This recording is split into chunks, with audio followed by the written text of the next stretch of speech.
Olá, amigos, sejam bem-vindos a mais um vídeo do meu canal.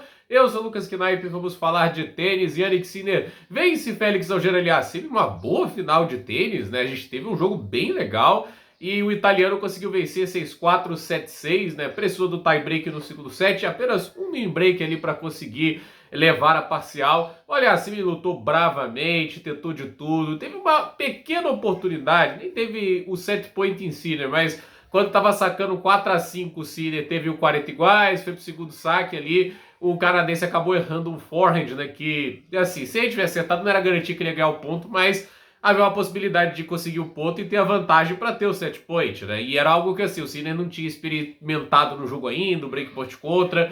Poderia ser ali um ponto de virada da partida, mas não. O jogo foi se estendendo. O Aliassime foi levando muito bem até o tie break. E eu acho que assim, é o favoritismo sendo confirmado, né? Depois da eliminação do Alcaraz, era meio óbvio que o Sinner virava o grande favorito ao título, né? E aí a gente ficava naquela expectativa, o que cada um poderia fazer contra ele. O Ben Shelton, ele é um cara que para mim machuca mais pela variação que ele tem do que pela pancadaria plena, né? Ele ganhou no Canadá porque ele estava usando bem o slice de backhand, que ele estava sabendo os momentos certos de sufocar com o forehand, não porque estava atacando o tempo todo, né? E aí foi tentar partir para o ataque para cima do Sinner, levou um duplo 6-3.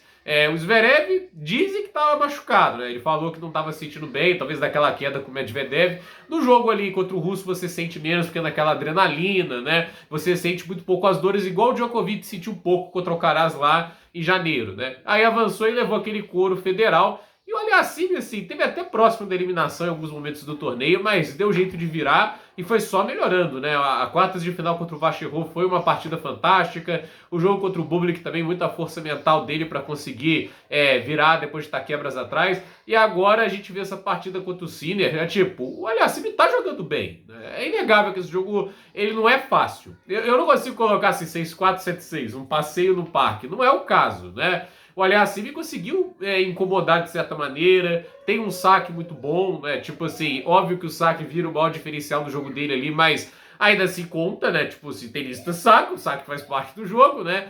E no fundo de quadra ali, obviamente, o que tá faltando pro Aliassime é, de alguma maneira, conseguir dar mais velocidade e solidez ao backhand, né? Porque assim, no forehand ele conseguiu machucar, principalmente usando os forehands cruzados. Ele conseguiu vários pontos muito bonitos no fundo de quadra. Ele, a meu ver, no início do jogo estava tentando se apressar demais. E a verdade é que, assim, contra o Sinner você vai ter que saber sofrer. Você vai ter que ficar ali nas trocas, você vai ter que ficar ali trocando bola após bola até surgir a oportunidade certa para o ataque, né? Porque ataques fora de tempo, ou você fica vulnerável para um contra-ataque ou você comete erros, né? E aí, o Aliassime, a meu ver, ele foi mais paciente para esperar o momento certo para atacar, tentou usar o saque dele o máximo que pôde, mas assim, mostrou frieza, mostrou ali muita força mental para conseguir se salvar das situações difíceis no segundo set e levou o jogo longe, né? E para mim, assim, o que gera mais empolgação do Auger-Aliassime é isso, o nível de tênis dele tem sido muito bom e dá aquela sensação de que, olha, quem sabe o Auger-Aliassime, ele no ano que vem não vai ser um tenista brigando lá em cima, né? Porque assim, muita gente achou que depois de ontem, hoje seria um passeio no parque para o Jannik Sinner. No final, não foi ameaçado de quebra, né? Teve um 40 iguais, etc. Mas não é um jogo que o Sinner tinha o direito de oscilar. Foi uma atuação impecável do Sinner. O Sinner teve ali um jogo extremamente sólido, errou muito pouco. Mesmo assim, foi pro tie break. Isso mostra quanto bem jogou o Aliassime, principalmente no segundo set. Porque assim, não tinha direito a oscilar, né? Porque vai que ele perde aquele match point ali, aí é 2 saques do Aliassime, ele vai sacando bem como sacava e vira um set point pra ele, né? Você não pode ficar brincando com a sorte, né? Então, é aquele negócio, né? Eu acho que a grande diferença tá principalmente no backhand, né? Porque o Sinner consegue jogar mais de 70% dos golpes de backhand dele acima de 130 km por hora. O Aliassime não é a mesma coisa, até porque para conseguir manter uma consistência com o backhand, joga com mais giro. E o Sinner tem um backhand reto que é muito preciso, que ele erra muito pouco, que ele tem muita segurança em usar, não hesita nem um pouquinho nisso. Então, é a diferença, por enquanto, maior do jogo dos dois, né? Porque em forehand, saque, né? Tipo, o Auger-Aliassime errou mais com o forehand, mas também conseguiu mais pontos com o forehand também. Então, eu acho assim, foi um jogo bom, foi um jogo legal de se acompanhar. O Sinner confirma o favoritismo e, na verdade seja dito, que o Aliassime não conseguiu fazer, hoje ninguém está conseguindo fazer desde 2023. A última vez que o Sinner perdeu em uma quadradura indoor, se não me falha a memória, foi para o Novak Djokovic na final da ATP Finals, naquele duplo 6-3, e ainda era o último resquício do Djokovic no auge, né? Tipo, ainda 36 anos, mas ainda estava dominando o tênis, né? O último vestígio do Djokovic dominante. Antes disso, ele vai ter que remar um pouquinho no tempo para achar a derrota do Sinner, né, no indoor. Então, o cara domina muito bem essa superfície, mas hoje, assim, a gente viu ali que o Aliassime, ele não tá tão longe, né, como muita gente pode imaginar. Eu acho que tá faltando, obviamente, o backhand conseguir machucar um pouquinho mais, mas assim, eu me empolgo bastante com o Aliassime, atleticismo impressionante, mentalidade, o cara não largou o osso em nenhum momento, continuou lutando.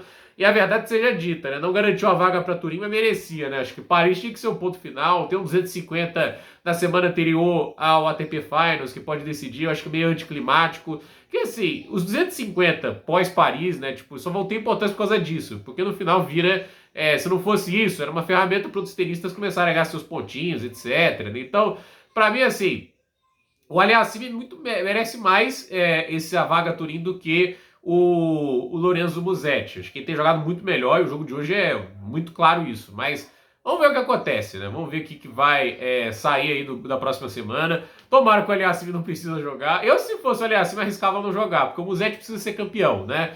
E o Musetti não faz isso há 3 anos, né? Seria inacreditável, né? O Musetti chegar lá e ser campeão em Atenas e aí conseguir, né, a vaga. Mas a verdade eu não sei se o Aliassime joga o torneio dele até o final. Se ele garantir os pontos, acho que ele desiste e depois vai para Turim, até porque assim, precisa ter físico para ir para Turim, que o grande problema de jogar esse 250 antes de Turim, que vai desgastando fisicamente. E o Félix Auger-Aliassime é um cara que não tá tirando folga desde que voltou, né? Voltou em Xangai, jogou Xangai, aí jogou Bruxelas, onde foi campeão, aí jogou também a ATP 500 em Basel, aí joga agora Paris. Então assim, o cara tá numa rotina bem dura, né? 4 semanas seguidas jogando. Levar isso para 6 dá até medo de repetir o que aconteceu em 2022, né? Mas legal demais ver o Aliassime jogando bem e, obviamente, o Sinner voltando a ser número 1, né? Vacilada monstro do Alcaraz, né? Caindo logo na estreia contra o Norrie. Eu sei que não é o território que ele mais gosta, a quadradura indoor, né? Mas se ele quiser um dia, né, ganhar o ATP Finals, vai ter que jogar melhor ali, né?